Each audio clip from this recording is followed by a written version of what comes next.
Hi dears, എന്നോട് പലരും കമന്റിൽ ചോദിച്ചിരുന്നു കേട്ടോ ഒരു കോട്ട് കോളർ നെക്കിന്റെ വീഡിയോ ചെയ്യാമോ എന്ന്. അപ്പോൾ ഇന്നത്തെ വീഡിയോ ഒരു കോട്ട് കോളർ നെക്ക് ചെയ്യുന്നത് എങ്ങനെയെന്നാണ്. എൻ്റെ കയ്യിൽ ഒരു 3 മീറ്റർ മെറ്റീരിയൽ ഉണ്ടായിരുന്നു കേട്ടോ. അത് ഞാൻ പാനൽ കട്ട് ചെയ്ത് അടിച്ചു വെച്ചിരിക്കുന്ന പീസാണ് ഇത്. നമുക്ക് സാധാ കുർത്തിയാണ് ചെയ്യേണ്ടതെങ്കിൽ അത് നമുക്ക് ആവശ്യമുള്ള മെഷർമെന്റിൽ കട്ട് ചെയ്തെടുക്കുക കേട്ടോ. എന്നിട്ട് നമ്മൾ അതിന്റെ സെന്ററിലായിട്ടൊന്ന് കട്ട് ചെയ്തെടുക്കുക കേട്ടോ. അതിനുശേഷം നമുക്ക് അടിച്ചു മറിക്കുന്നതിന് വേണ്ടിയിട്ട് ഒരു 3 ഇഞ്ച് വീതിയിലുള്ള ഒരു പീസ് നമ്മൾ ലെങ്ത് എത്രയാണോ കട്ട് ചെയ്തെടുത്ത് ആ ലെങ്ത്തിൽ തന്നെ കട്ട് ചെയ്തെടുക്കണം കേട്ടോ. അതിനുശേഷം നമ്മൾ കട്ട് ചെയ്തെടുത്ത പീസ് നല്ല പീസിന്റെ മുകളിൽ വെച്ചിട്ട് നമുക്ക് നെക്ക് മാർക്ക് ചെയ്തെടുക്കാം. നെക്ക് ലെങ്ത് 3 ഇഞ്ചും വിഡ്ത്ത് 3 ഇഞ്ചും ഞാനിവിടെ മാർക്ക് ചെയ്ത് കൊടുത്തിട്ട് നമ്മൾ കർവ് സ്കെയിൽ വെച്ച് ഇതുപോലെ ഒന്ന് റൗണ്ട് ആക്കി കട്ട് ചെയ്തെടുക്കുക കേട്ടോ. ഇനി നമുക്കിത് എങ്ങനെയാണ് സ്റ്റിച്ച് ചെയ്തിട്ടുണ്ടെന്ന് നോക്കാം കേട്ടോ. നമ്മൾ വീഡിയോയിൽ കാണുന്നത് പോലെ സെന്റർ കട്ട് ചെയ്തെടുത്തതിന്റെ അവിടെ നിന്ന് ഒരു 1.5 ഇഞ്ച് മാർക്ക് ചെയ്ത് കൊടുക്കുക കേട്ടോ.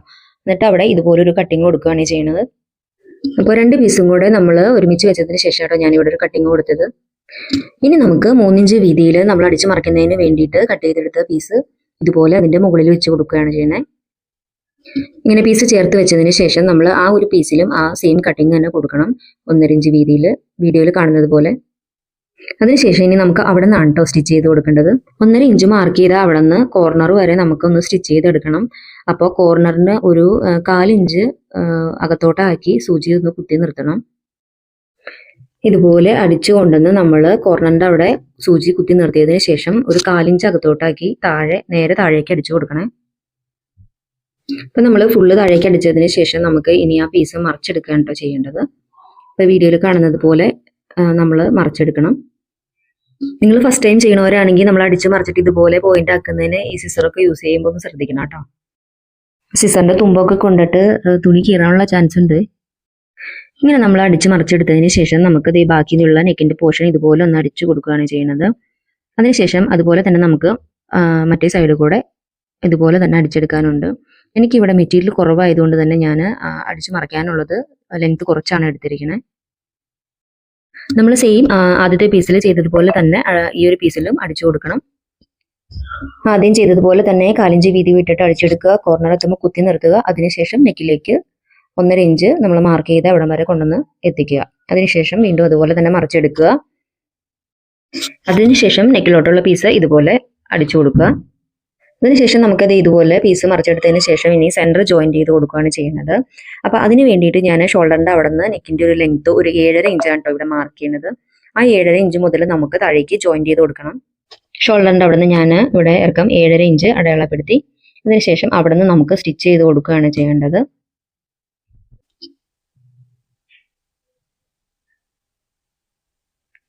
കണ്ടോ, ഇപ്പൊ നമ്മൾ ഇതുപോലെ ഒന്ന് സെന്റർ ജോയിന്റ് ചെയ്ത് ഇതുപോലെ അടിച്ചു കൊടുക്കണം.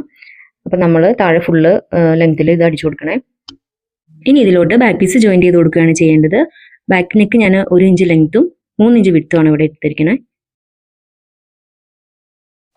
ഇനി ഇതുപോലെ ഫോൾഡ് ചെയ്തിട്ടിട്ട് കോളർ റൗണ്ട് അളന്നെടുക്കണം. വീഡിയോയിൽ കാണുന്നത് പോലെ ടേപ്പ് വെച്ചിട്ട് എത്രയാണ് റൗണ്ട് എന്ന് നോക്കണം. എനിക്കിവിടെ ഫോൾഡ് ചെയ്തിട്ടിട്ട് അളന്നപ്പോൾ 7.5 ഇഞ്ചാണ് കിട്ടിയത്. അപ്പോൾ കോളർ റൗണ്ട് മൊത്തം 15 ഇഞ്ചാണ്. ഇനി കോളർ കട്ട് ചെയ്യുന്നതിന് വേണ്ടിയിട്ട് ഇതുപോലെ ഒരു പീസ് ക്യാൻവാസ് എടുത്ത് ഫോൾഡ് ചെയ്തെടുക്കണം. അതിനുശേഷം അതിനടിയിലായിട്ട് നേരെ ഒരു ലൈൻ വരച്ചു കൊടുക്കണം. ഇനി കോളർ റൗണ്ട് കിട്ടിയ 7.5 ഇഞ്ച് നേരെ മാർക്ക് ചെയ്ത് കൊടുക്കണം. 3 ഇഞ്ച് മുകളിലോട്ട് മാർക്ക് ചെയ്ത് കൊടുക്കണം. ഇനി അതൊരു ബോക്സ് ആക്കി വരച്ചു കൊടുക്കുകയാണ് ചെയ്യുന്നത്. അതിനുശേഷം മുകളിൽ ഒരു 3/4 ഇഞ്ച് നീക്കി മാർക്ക് ചെയ്ത് കൊടുക്കുക. താഴെ നിന്ന് മുകളിലോട്ട് 1/2 ഇഞ്ച് നീക്കി മാർക്ക് ചെയ്ത് കൊടുക്കുക. അതിനുശേഷം 7.5 ഇഞ്ചിന്റെ പകുതി കണ്ട് നമ്മൾ നടുഭാഗത്തായിട്ട് ഒരു മാർക്കിംഗ് കൊടുക്കുക. ഇനി അതെല്ലാം കൂടി ഒന്ന് വരച്ചെടുക്കുകയാണ് ചെയ്യുന്നത്.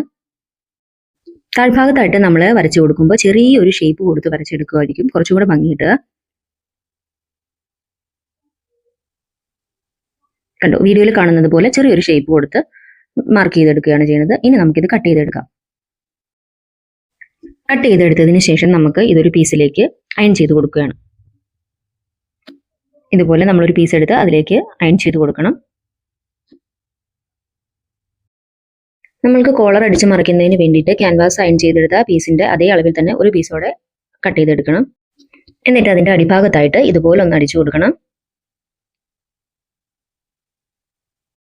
ക്യാൻവാസ് അയൺ ചെയ്തെടുത്ത പീസിലാട്ടോ ഇതുപോലെ അടിഭാഗം അടിച്ചു കൊടുക്കേണ്ടത്.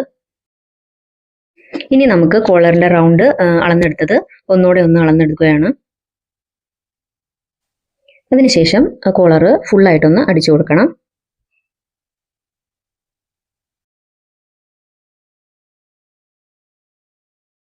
കോളർ ഫുള്ളായിട്ട് ഇതുപോലെ ഒന്ന് അടിച്ചെടുത്തതിന് ശേഷം നമ്മൾ മറിച്ചെടുക്കുകയാണ് ചെയ്യുന്നത്.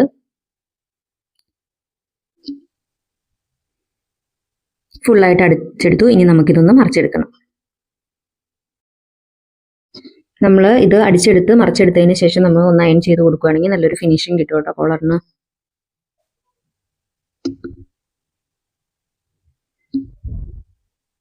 ഞാനിപ്പോൾ ഇവിടെ ഫുള്ളായിട്ട് ഇത് മറിച്ചെടുത്തു. ഇനി നമുക്ക് നെക്കിലേക്ക് അടിച്ച് ജോയിൻറ്റ് ചെയ്തെടുക്കാം. അതിനുശേഷം നമ്മൾ കോളറിൻ്റെ സെൻറ്ററിലായിട്ടൊന്ന് മാർക്ക് ചെയ്ത് കൊടുക്കണം കേട്ടോ. എന്നിട്ട് ഇതുപോലെ സെൻറ്ററിൽ നിന്ന് നമ്മൾ കോളർ വെച്ച് കൊടുക്കുകയാണ് ചെയ്യുന്നത്. ഒരു സൈഡ് ആദ്യം അടിച്ച് ഫിനിഷ് ചെയ്തെടുക്കണം. അതിനുശേഷം അതുപോലെ തന്നെ സെൻറ്ററിൽ നിന്ന് നമ്മൾ അപ്പുറ വശത്തേക്കും കൂടെ അടിച്ച് ഫിനിഷ് ചെയ്തെടുക്കുകയാണ് ചെയ്യുന്നത്. സെൻറ്ററിൽ നിന്ന് അടിച്ചു തുടങ്ങി പതുക്കെ സ്റ്റിച്ച് ചെയ്ത് ഫിനിഷിംഗ് പോയിന്റ് വരെ അടിച്ച് നിർത്തണം. അതുപോലെ മറു സൈഡും സെൻറ്ററിൽ നിന്ന് തുടങ്ങി ഫുൾ അടിച്ചെടുക്കണം. അതിനുശേഷം തിരിച്ചെടുത്തിട്ട് മറു സൈഡ് കൂടെ ഇതുപോലെ ഫിനിഷ് ചെയ്ത് അടിച്ചെടുക്കുകയാണ് ചെയ്യുന്നത്. അപ്പോൾ നമ്മുടെ കോട്ട് കോളർ സ്റ്റിച്ച് ചെയ്തെടുക്കുന്നത് ഇങ്ങനെയാണ്. ഈ വീഡിയോയിൽ നിങ്ങൾക്ക് എന്തെങ്കിലും ഡൗട്ട് ഉണ്ടെങ്കിൽ നിങ്ങൾക്ക് എന്നോട് കമൻറ്റിൽ ചോദിക്കാം കേട്ടോ. ഇതിൻ്റെ ഫുള്ള് സ്റ്റിച്ചിങ് കഴിഞ്ഞിട്ടുള്ള ഔട്ട്ഫിറ്റ് ഞാനൊരു ഷോർട്ട് വീഡിയോ ആക്കി ഇട്ടിട്ടുണ്ട് കേട്ടോ. അത് കണ്ടു നോക്കിയിട്ട് നിങ്ങളൊന്ന് ട്രൈ ചെയ്ത് നോക്കണം. നല്ല ഫിനിഷിംഗ് ആയിട്ട് തന്നെ നമുക്ക് കോട്ട് കോളർ ഇതുപോലെ ചെയ്തെടുക്കാൻ പറ്റും. അപ്പം നമുക്ക് ഇതിൻ്റെ ഫിനിഷിംഗ് ലുക്ക് ഒന്ന് കണ്ടു നോക്കാം കേട്ടോ. കോളർ സ്റ്റിച്ചിങ് എല്ലാം കഴിഞ്ഞ് കഴിയുമ്പോൾ നമ്മളൊന്ന് അയൺ ചെയ്തെടുക്കണം.